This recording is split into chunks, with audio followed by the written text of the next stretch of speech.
Lamentações de Jeremias, capítulo 3, versículos 19 a 24. É um texto tremendo que nós vamos ler essa noite e meditarmos numa palavra que eu sei que vai revolucionar as nossas vidas aqui essa noite. Os irmãos acharam? Amém? Diz assim a palavra de Deus: lembra-te da minha aflição e amargura, do absinto e do fel. Eu ainda tenho lembrança deles e fico abatido, mas quero lembrar do que pode me dar esperança. A bondade do Senhor é a razão de não sermos consumidos. As suas misericórdias não têm fim. Renovam-se cada manhã. Grande é a tua fidelidade. Digo a mim mesmo: a minha herança é o Senhor, portanto esperarei nele. Amém. Pode sentar. A palavra que Deus colocou no meu coração para essa noite é sobre curando feridas antigas. Amém, irmãos? Então hoje é uma espécie de sessão de terapia, cirurgia de Deus, alguma coisa nesse nível. Amém, irmãos? O profeta Jeremias é um dos que eu mais gosto de ler, principalmente nesse campo aqui, das dores. Ele é um profeta que tem muito a inspirar a gente quando o assunto é aquilo que machuca. Jeremias é um profeta tão marcado por dores, que ele consegue escrever um livro com esse tema, Lamentações, e isso é porque a nossa tradução não consegue chegar ao pé do que é o Eishá no hebraico. O termo que é usado para abrir esse livro é Eishá. É um termo intraduzível, é como se fosse um gemido, um grunhido que você emite no momento da sua pior dor. Então Jeremias consegue escrever um texto que é considerado pela maioria dos exegetas da Bíblia como o canto fúnebre da cidade morta. Ele profetizou em Jerusalém, avisou do perigo iminente, não deram ouvidos a ele, preferiram dar ouvidos aos falsos profetas da época, que gritavam paz, paz, quando não havia paz.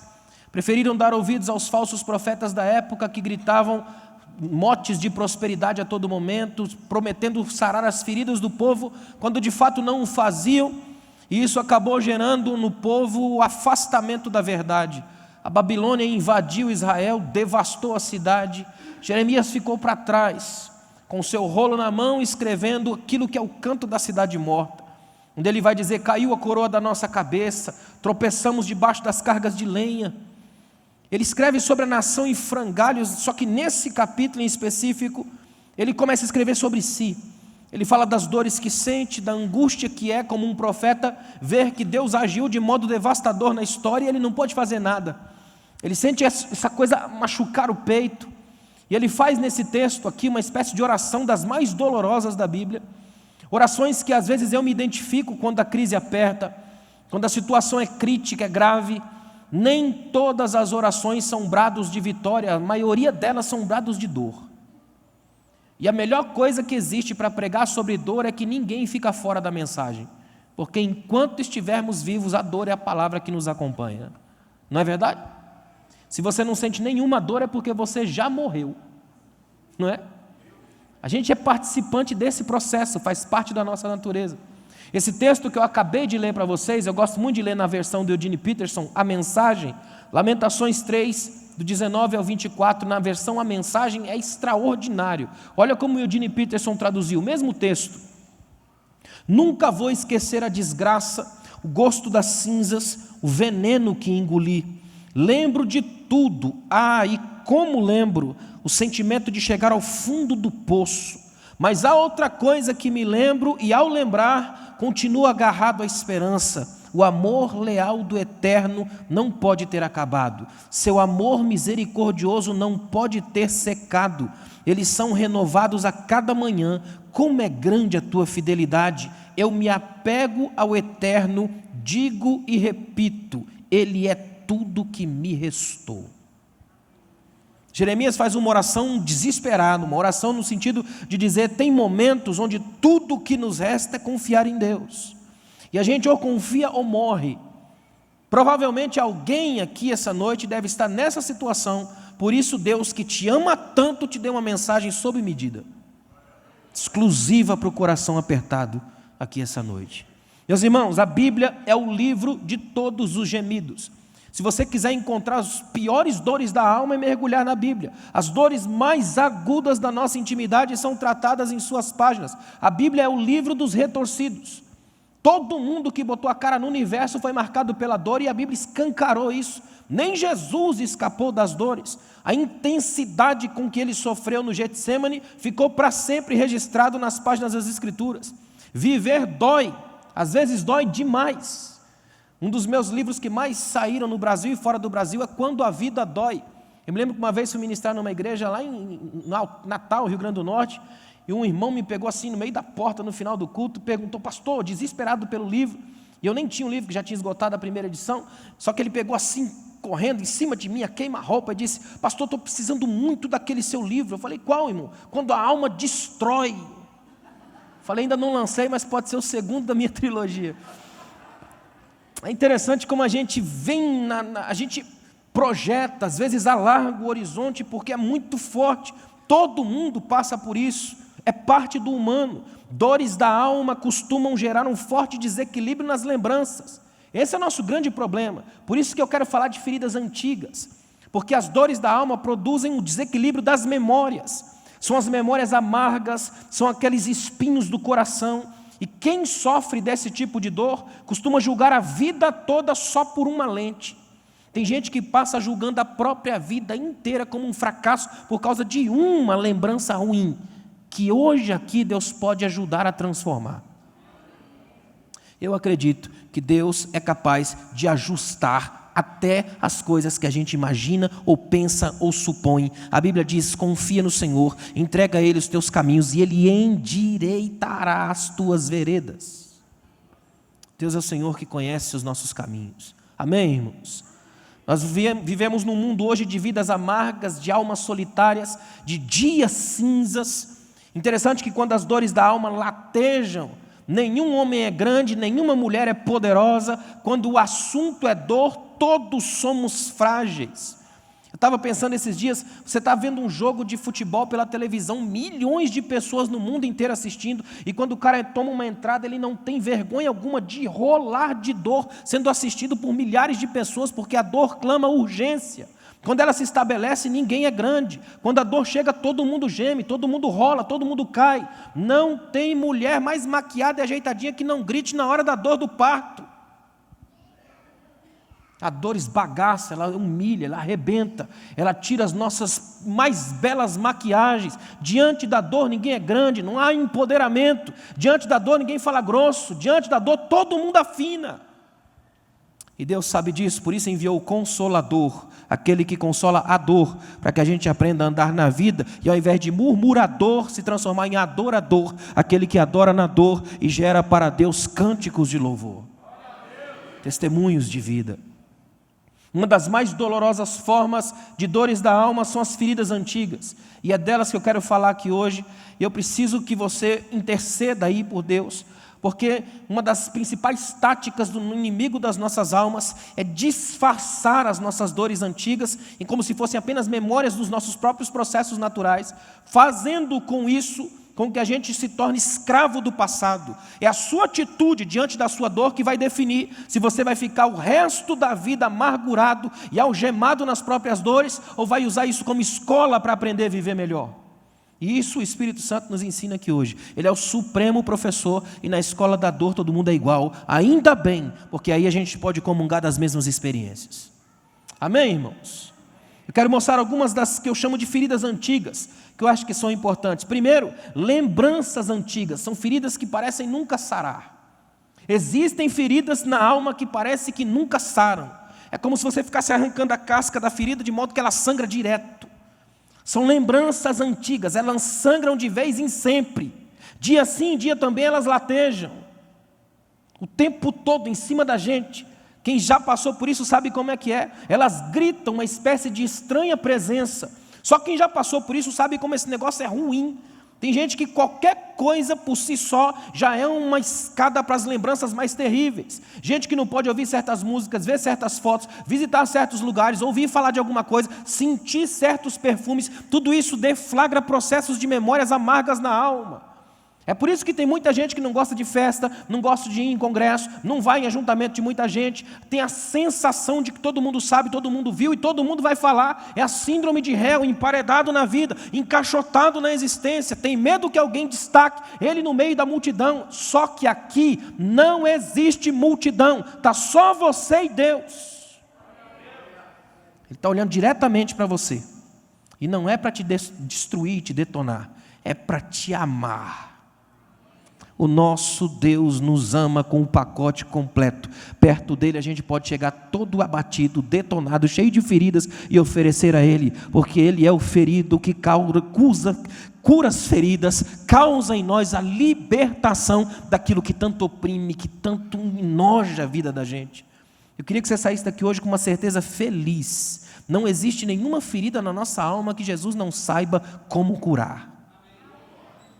Não existe nada de tão ruim no passado que Jesus não dê jeito. Não existe pecado escabroso que ele não tenha perdão. Não existe dor na sua alma para a qual o Consolador não tenha um bálsamo aqui essa noite. Hoje você pode sair daqui outra mulher, outro homem, porque essa palavra não é minha, é do Deus que fez você e sabe onde você se encaixa.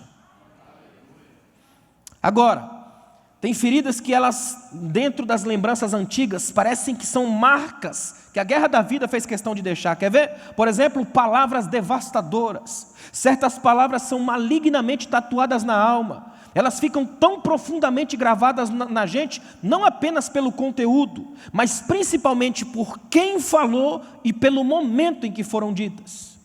Certas palavras parecem que não somem nunca da mente da gente. Parece que a todo momento, qualquer discussão a gente lembra. Tem gente que não pode ouvir ninguém gritar um pouco mais alto, que a primeira coisa que ele ouve não é já o que está sendo gritado, mas o que já foi gritado na alma. Eu estava lendo um poeta esses dias, um poeta inglês chamado T.S. Eliot, extraordinário, e ele disse uma frase magistral. Ele disse: já percebeu como às vezes numa discussão não é o que você grita que mais machuca, às vezes é o que você cala. É por isso que o que mais dói no tapa na cara não é o tapa, é o barulho que ele faz. O silêncio desmonta a gente. Sabe por que desmonta? Porque quando as palavras vêm fabricadas, deu tempo de ser pensadas, já não saem como palavras, saem como armas de grosso calibre. É um tiro, a queima-roupa, feito para destruir. E tem pessoas que parece que vieram ao mundo já calibradas para matar. Elas abrem a boca e soltam farpas mortais. Cada mordida é um veneno diferente. São palavras que desconcertam, que provocam vergonha, que abrem enormes fendas na alma, diques na vida, elas matam sonhos, assassinam futuros. São palavras punhais que ferem e sangram a mais íntima segurança que você tem. Algumas dessas palavras às vezes vêm da igreja, dos lugares que a gente menos espera. Certos profetas matam muito mais do que os inimigos lá fora. Se você não tem nada para dizer, não fale. Ou pior, não coloque na boca de Deus aquilo que Ele nunca disse. Quer falar alguma coisa? Fala para Jesus. Porque Ele é capaz de pegar até o que é errado e transformar para a glória dEle. Quando a gente trabalha com lembranças antigas, trabalha também com humilhação. Quer ver uma coisa? Só quem já foi humilhado sabe a dor que isso provoca. Só quem já passou por uma humilhação. Gente que teve a vida exposta, que sofreu a violência de todos os olhares. Como dói ver o sorriso maldoso, sarcástico no rosto dos acusadores. Só quem já passou por uma humilhação monstruosa sabe o que é isso. Eu cresci num ambiente de humilhações. Minha mãe era mãe solteira, cuidando de mim e do meu irmão. Eu sei, hoje eu sei. Na época eu não sabia, porque às vezes ela chegava da igreja, sentava e só chorava. Como é monstruosa a dor da humilhação. De gente que, por causa de um pecado, de um passado, alguma coisa que fez lá atrás, todo momento alguns falsos santos gostam de apontar o dedo e dizer: eu lembro o que você fez. São os caçadores de escândalos, como se nunca errassem na vida. Tem uma coisa que ninguém pode fazer aqui, é apontar o dedo para ninguém. Todo mundo aqui tem passado. E esse passado é sujo. Nós só estamos aqui por causa da graça de Deus. Ninguém está aqui porque é bom, está aqui por causa da graça de Deus. Você já errou e ainda vai errar, mas a graça de Deus é quem te ajuda a consertar e a passar o bálsamo da vida nas feridas que a vida fez em você.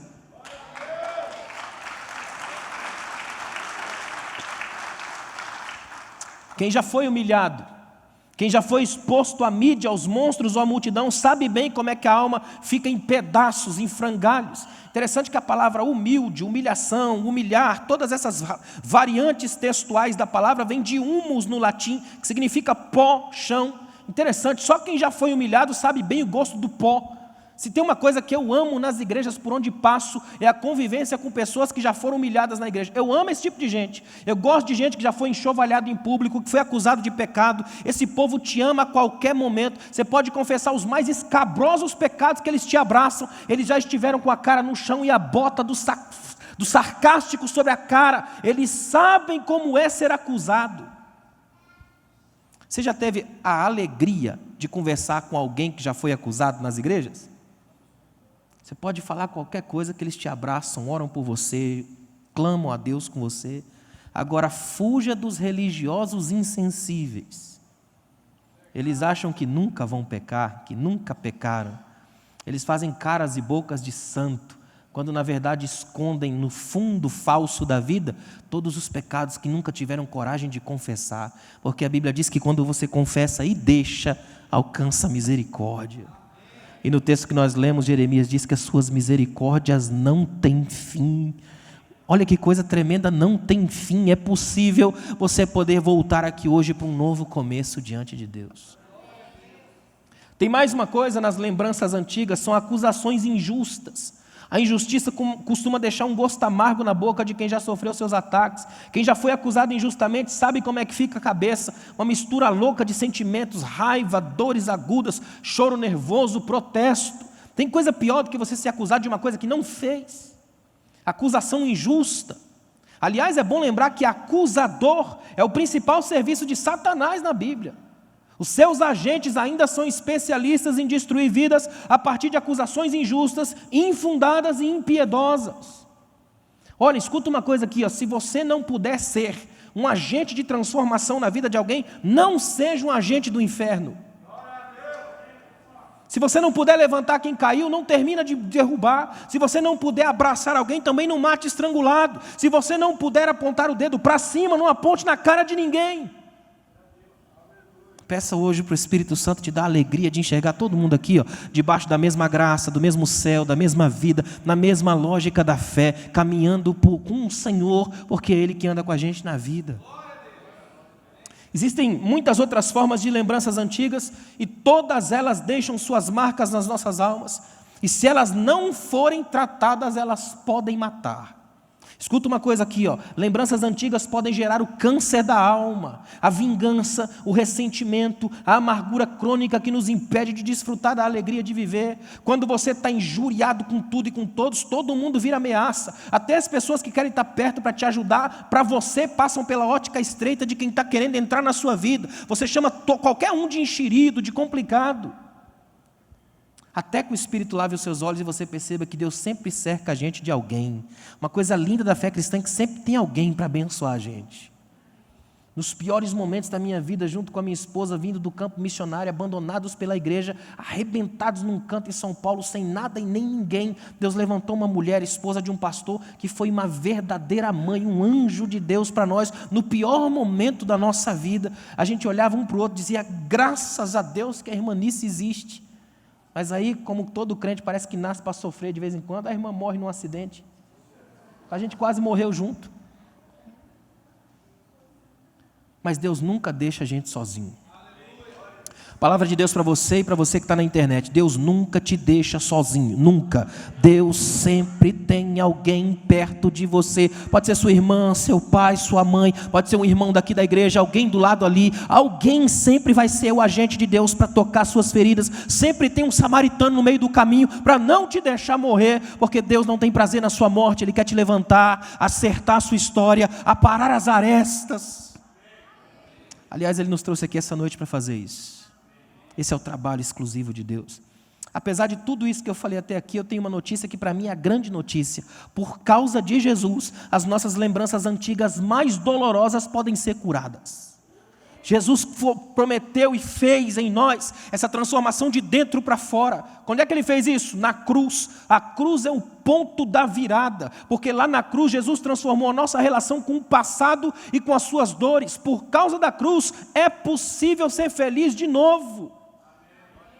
Quer ver uma coisa? Até Jesus, a cruz era só instrumento de execução, de morte, de crise. Era o símbolo daquilo que é monstruoso. Depois de Jesus, a cruz é o símbolo do cristianismo, é o símbolo da graça de Deus na história, é a chave que abre a fechadura da graça para a vida. Por causa de Jesus, eu posso olhar para o que é ruim e projetar aquilo que é bom. Por causa de Jesus, o Egito não assusta, o passado não fere. Por causa de Jesus, a gente está de pé, pode cantar, pode adorar, pode glorificar. Por causa de Jesus, existe vida. Eu vim para que tenham vida e vida em abundância. É essa vida de Jesus que flui através dele. Jesus transformou aquilo que era instrumento de morte naquilo que era a introdução da ressurreição. Quer ver uma coisa tremenda? Quem olha lá para a cruz já não vê mais morte e destruição, mas consegue enxergar vida e ressurreição, porque em Cristo as nossas piores lembranças podem ser transformadas em louvor, em testemunho e em vida. Olha que coisa tremenda que Deus quer fazer com a gente aqui hoje. Ofereça para Jesus a sua mente, para Ele transformar as suas lembranças, e aí você vai olhar para tudo aquilo que é a marca antiga e vai olhar como cicatriz. A marca está lá, mas não dói mais, porque foi curada, virou testemunho para o mundo saber que Deus age na sua vida. Deu para entender até aqui? Segunda coisa que eu quero mostrar aos irmãos são os fantasmas da vida, realidades que assustam. Fantasmas existem, são mais reais do que a gente gostaria de admitir. Só que eu não estou falando do folclore cinematográfico, nem das lendas urbanas ou sociais. Esses nem assustam tanto. Eu estou falando dos nossos fantasmas, dos monstros individuais que atacam e assustam a todos nós. Fantasmas, às vezes, que são tão nossos, que a gente confunde com a gente quando olha no espelho. Quem nunca olhou no espelho e teve medo de si mesmo? Os piores fantasmas não são aqueles que vêm disfarçados no manto escuro do terror. Os piores fantasmas são os que almoçam com você todos os dias e fingem que te amam. Os piores fantasmas são os que olham para você aplaudindo e dizem: você está linda, e por dentro te arrebentam de inveja. Os piores fantasmas são os que torcem para você vencer, mas quando você cai são os primeiros a tripudiar. E hoje, os fantasmas de hoje têm um canal poderoso na mão, chama-se redes sociais. Hoje já não basta ver alguém destruído, é preciso potencializá-lo ao máximo e jogar na mídia. Escuta uma coisa aqui, os fantasmas têm diversas formas. Um deles, os fantasmas dos sonhos mortos. Pouca coisa assusta mais do que os fantasmas dos sonhos mortos. Quem já teve um sonho morto é que sabe o que eu estou dizendo. Aí, para quem não pega rápido assim, eu estou colocando uma listinha aqui, casamentos que acabam em ruínas. Coisa linda é o casamento, o sonho do casamento, a projeção da festa. É que hoje as festas de casamento e as cerimônias duram mais do que o próprio casamento. Mas antigamente se sonhava o casamento, se projetava ele, se tinha um ideal, uma beleza do ser, só que de repente essa coisa acaba. Isso lá na época da Bíblia, no meio da festa já acabou o vinho, imagina hoje. Nós vivemos numa geração de casamentos destruídos. Quanta gente que você enxerga pela vida com casamentos arrebentados. Eu fico observando às vezes, eu e minha esposa, a gente é muito junto, às vezes a gente anda muito de mãos dadas e tudo. Já teve gente na igreja que veio perguntar para nós por que nós andávamos tanto de mãos dadas o tempo todo. Quase que o nosso amor, de certo modo, afasta, assusta, ameaça alguém. Porque nós vivemos numa geração de destruição daquilo que é belo. Quer ver uma coisa? Filhos que morrem. Você já esteve perto de mães e pais que perderam seus filhos? Os rabinos dizem que quando o filho morre, ele produz uma inversão no cosmo, na terra, porque a lei da vida é que os filhos enterrem os pais. Então, quando os pais enterram os filhos, houve uma quebra, uma ruptura na lei da vida. Pouca coisa é mais dolorosa do que o choro de uma mãe no caixão do seu filho. Eu nunca me esqueci de uma vez em que um rapaz lá na rua da casa onde a gente morava tomou 16 tiros do traficante, morreu, e no seu velório, uma das irmãs da igreja disse, bem feito, quem não mandou seguir Jesus?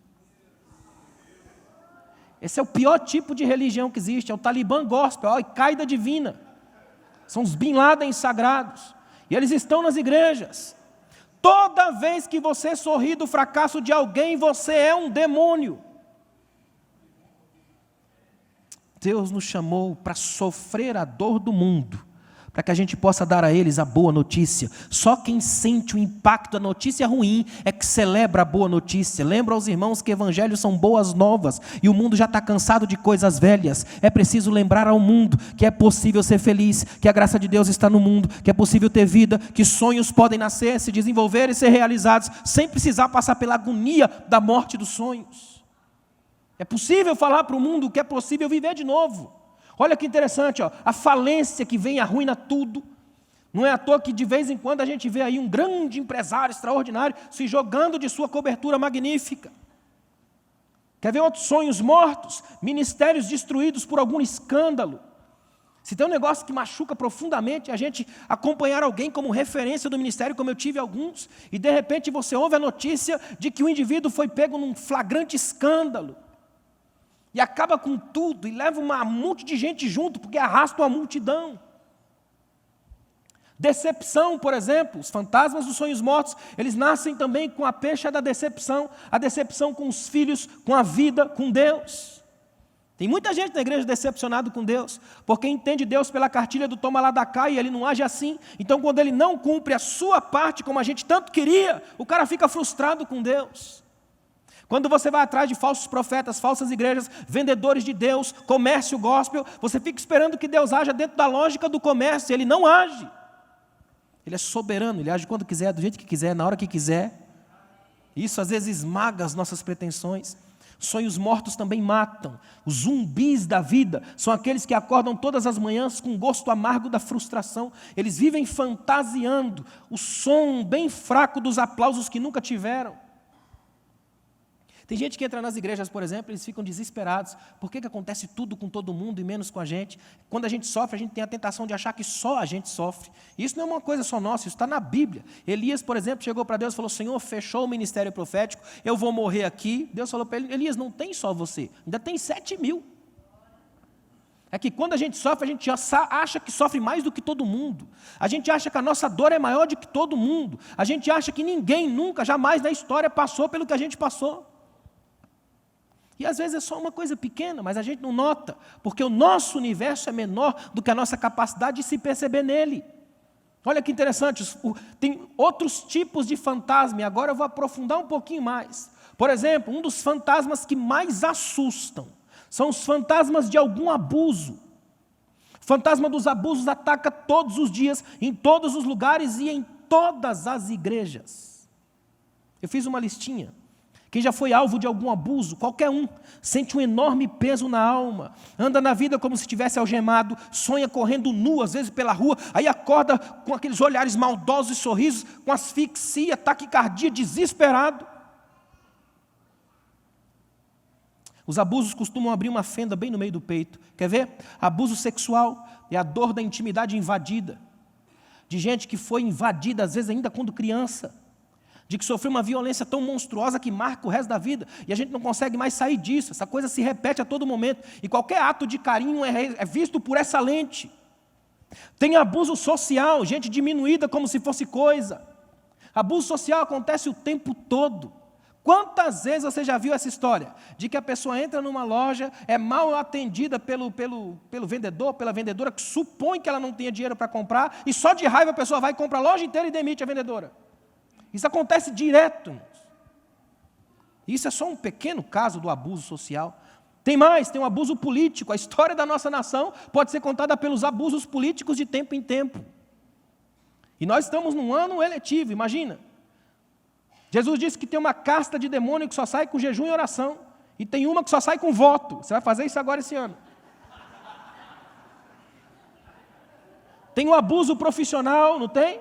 Abuso profissional nas relações de trabalho, gente escrava às vezes da profissão da família, gente que não consegue ser feliz de jeito nenhum, porque tem uma escravização tradicionalista. Yaroslav Pelikan dizia que o tradicional, a tradição é a fé viva de quem já morreu, mas o tradicionalismo é a fé morta de quem ainda está vivo. Quanta gente a gente tem aí como profissionais meia boca, porque são obcecados pelo aquilo que a própria família o tempo todo coloca. Quantos grandes chefes que nós temos sufocados no uniforme de médico, porque a família tem aquela loucura, tem que ser médico. No livro que eu lancei, Árvores por uma Liderança que Influencia Gerações, no capítulo 5 eu falo sobre ir além dos cárceres genéticos. De você poder entender que é bom quando você tem uma tradição familiar, mas ela não pode ser escravização de uma vocação, porque vocação não é aquilo que eu escolho para você, é aquilo que Deus coloca no mundo, porque a vocação é o lugar onde Deus te encaixa na necessidade de alguém. Olha que coisa tremenda. Tem abuso espiritual, igrejas tóxicas, pastores e líderes que se tornam verdadeiros carrascos da culpa. Os chantagistas da culpa são terríveis. Quantas igrejas que têm religião de culpa o tempo todo, que ficam o tempo todo colocando alguma coisa em você, de modo que você fica escravo daquele automatismo. É uma retroalimentação, ou você faz isso, ou Deus te arrebenta amanhã, e você fica escravo de um monte de coisa. Eu me lembro até hoje de um irmão que dizia na igreja, se você não fizer a obra, o Senhor vai matar seu pai, sua mãe, sua tia. Parecia um Deus sequestrador, um comando vermelho, sei lá.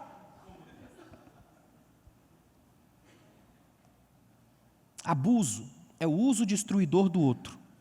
Toda vez que você usa destruindo, você abusa.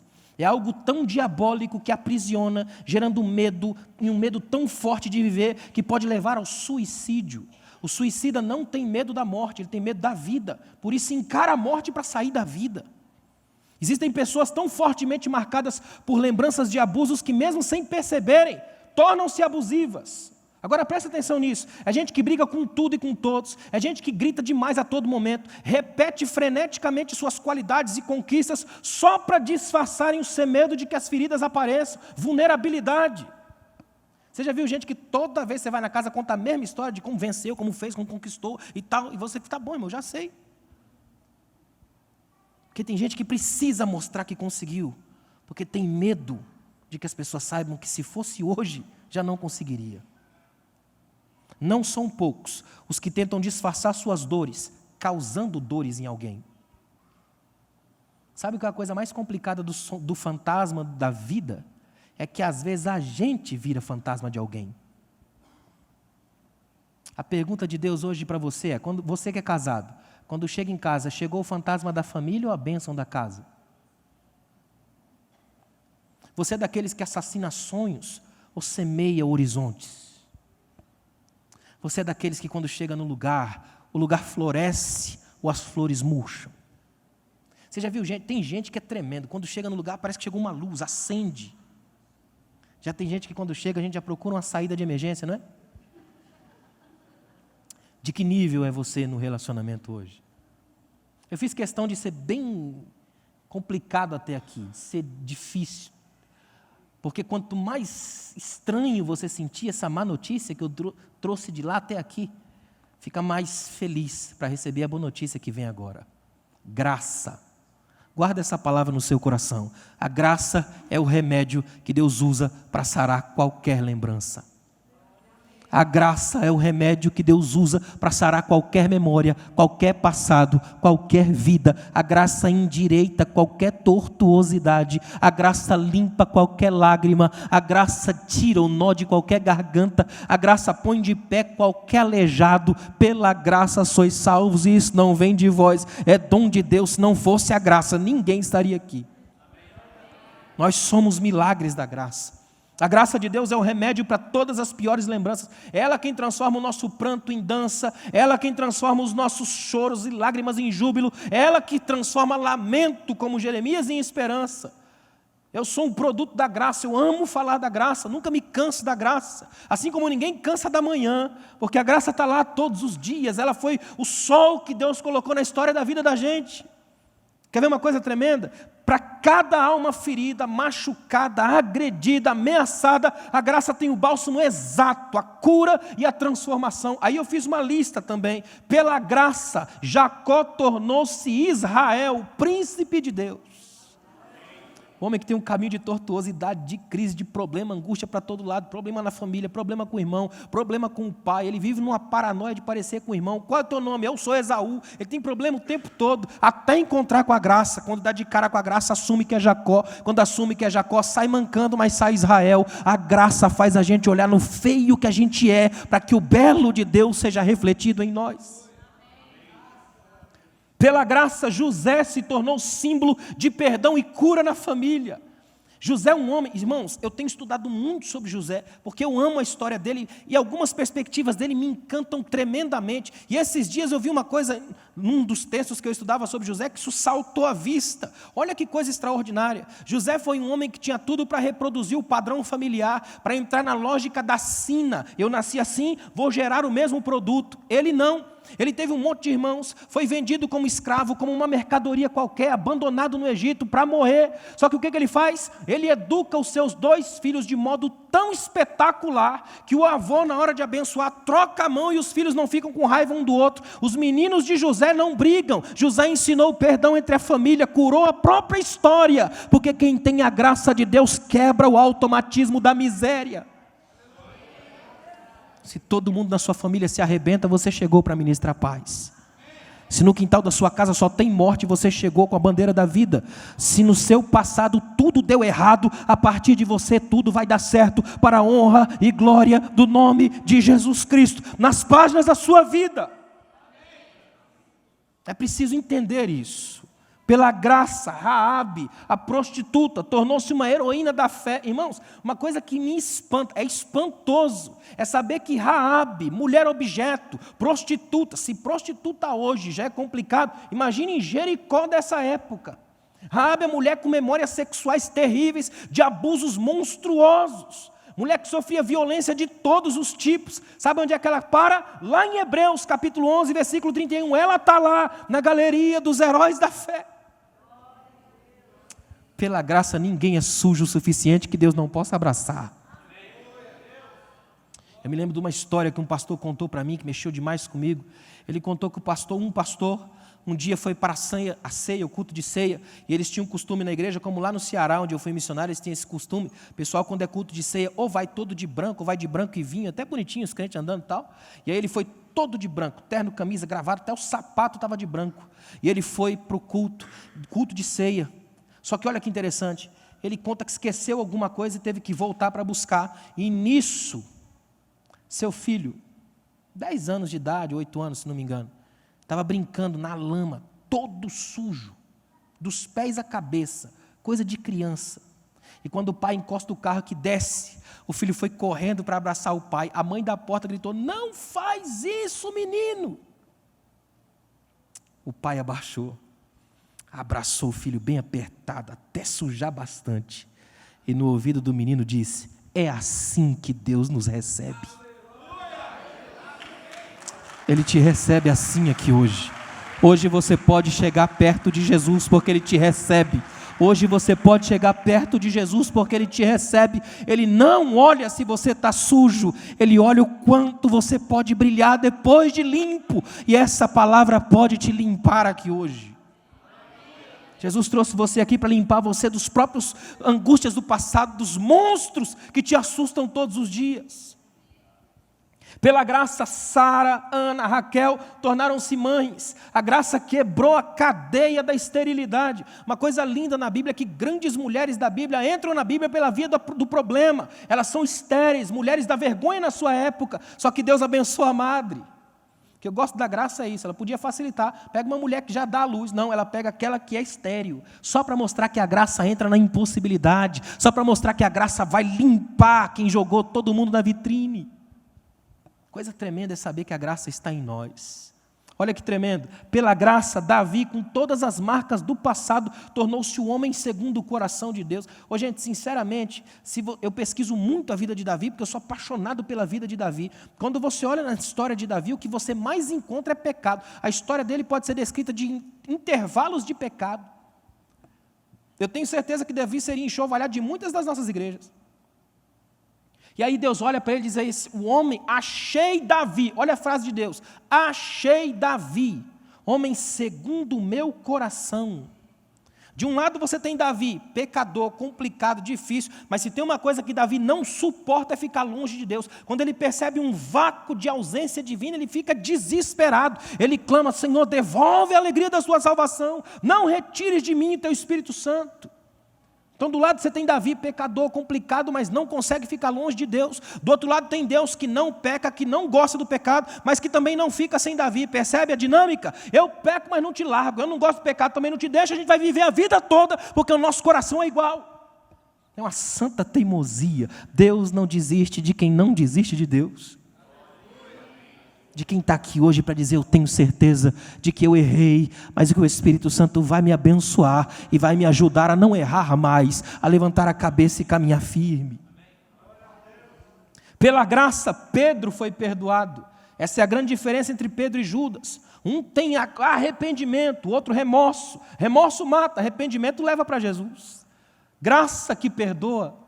Pela graça, Paulo foi transformado. O homem que entra nas páginas da história com vontade de matar e sai das páginas da história literalmente perdendo a cabeça, mas mantendo a chama acesa no peito. E pela graça, eu e você que estamos aqui hoje, também fomos transformados. Pela graça nós estamos aqui porque a graça nos sustenta, porque agora nós podemos ser livres e dizer ao mundo: nós cremos no Deus que está além daquilo que a gente faz. Olha que coisa interessante, ó. Por causa da graça de Deus, qualquer ferida, qualquer lembrança, qualquer trauma podem ser tratados, curados e transformados em glória. Sabe o que é perseverar na Bíblia? Não é você ficar numa espécie de masoquismo cristão, procurando o problema para se sentir vivo. É você transformar dor em triunfo, em glória. É você dizer: se eu morrer aqui, morro para a glória de Deus. Estava lendo sobre uns pregadores puritanos, foram enterrar um pastor puritano. E na hora do pastor de dar o seu sermão, ele disse só uma frase: não vou pregar, vou dizer apenas uma frase: a morte o tomou de nós, mas Jesus o tomou da morte, então nós ficamos em paz, porque sabemos onde nosso irmão está. Que coisa tremenda, a morte tomou da gente, mas Jesus tomou ele da morte.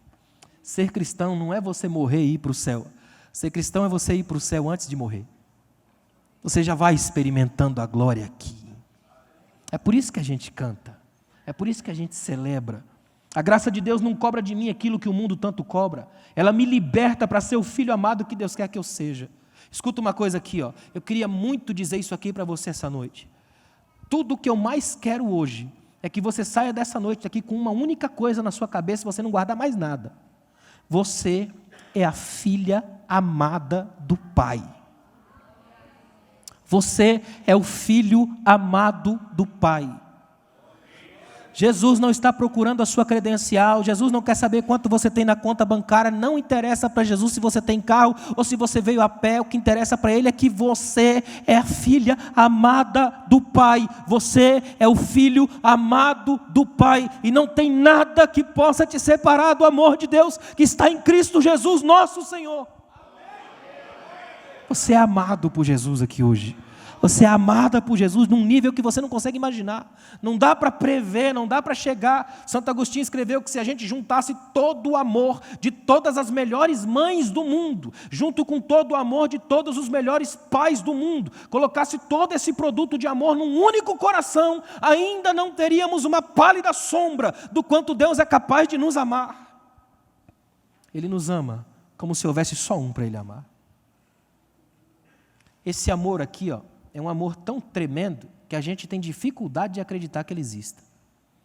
É por isso que às vezes a gente para e diz: mas será que é assim mesmo? É por causa da graça. Só por causa da graça. Só por causa da graça. Se não fosse a graça, sinceramente, a gente estaria vivendo uma religião cansativa e enfadonha, o tempo todo as mesmas coisas, as mesmas reuniões, as eternas falas, as ladainhas, os cânticos e tudo isso. Essa coisa cansativa que nos leva de tradição em tradição até que alguém resolva renovar algum tipo de voto. A graça faz diferente. A graça põe os mendigos na festa. A graça faz todo mundo que está no chão se levantar com roupas novas. A graça faz o desafinado cantar. A graça põe todo mundo para cantar a canção da vida e poder dizer: eu creio que o meu Redentor vive. A graça enxerga grandes nos monturos de lixo. A graça enxerga fichas de ouro no meio do caos. Quem era você se Jesus não tivesse entrado na sua vida? Onde é que você estaria se Jesus não tivesse te achado? Pensa por um momento. Você estaria pelo menos vivo aqui hoje se Jesus não tivesse te encontrado? Se a gente fizesse uma análise dos pecados, problemas, crises e confusões que a gente já se meteu no último ano, a gente estaria aqui hoje? Como é bom saber que Jesus não está nem um pouco interessado no que eu fiz, mas no que eu vou fazer daqui para frente com essa mensagem.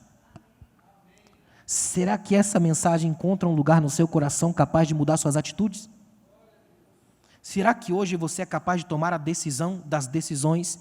Eu tenho um amigo pregador, ele tem uma mensagem que o tema da mensagem dele é DDD. Aí ele chega nas igrejas e fala, vou pregar uma mensagem chamada DDD. O que é DDD? Decisões decidem destinos. É verdade. Fazia mais sucesso na época da ficha, todo mundo entendia. Hoje é mais complicado.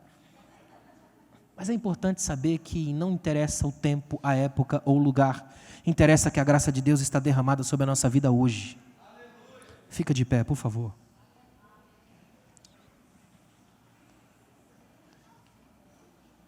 Escute isso daqui, ó. Quando terminou a Segunda Guerra Mundial,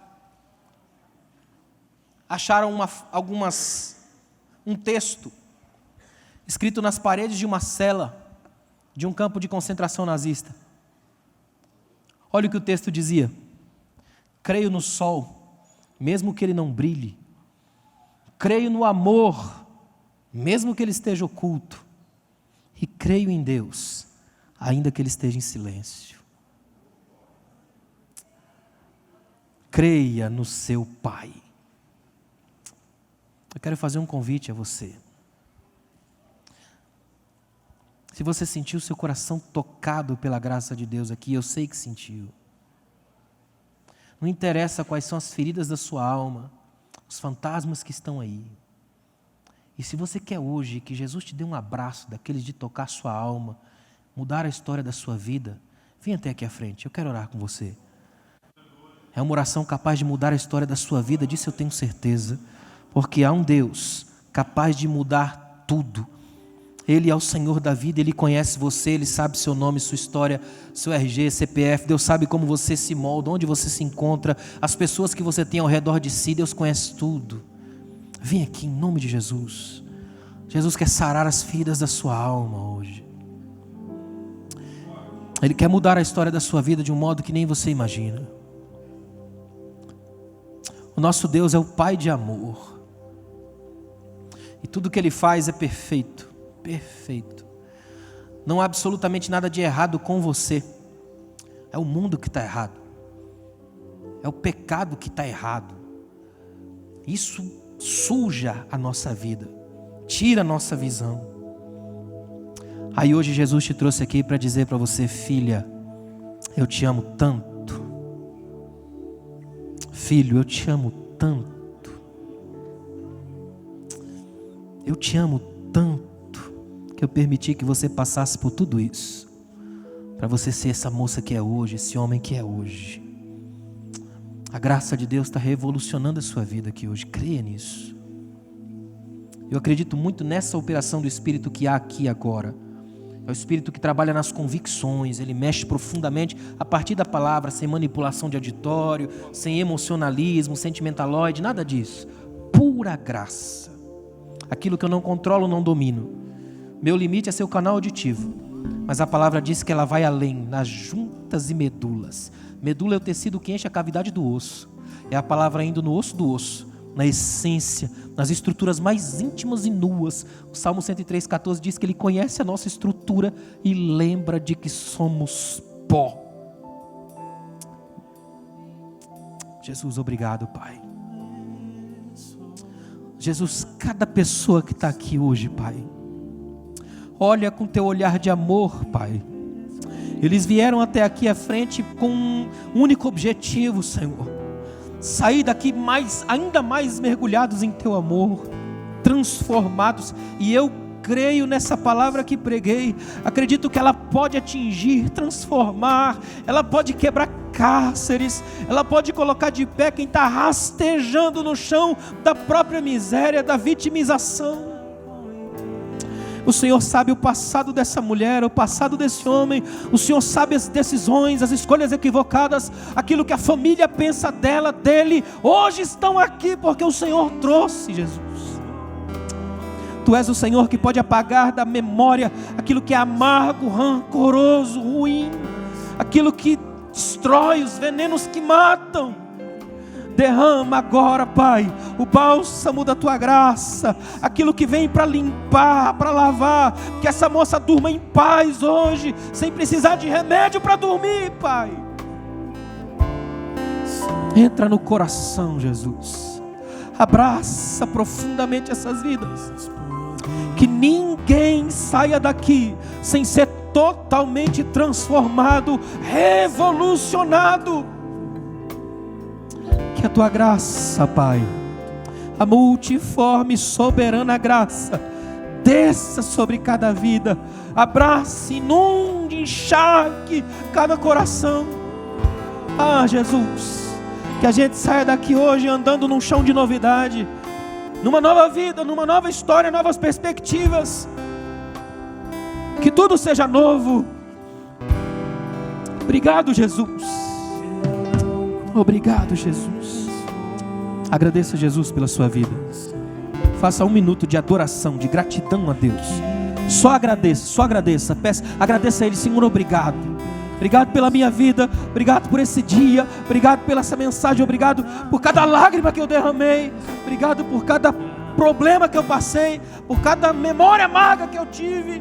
Obrigado, Jesus. Obrigado, Jesus.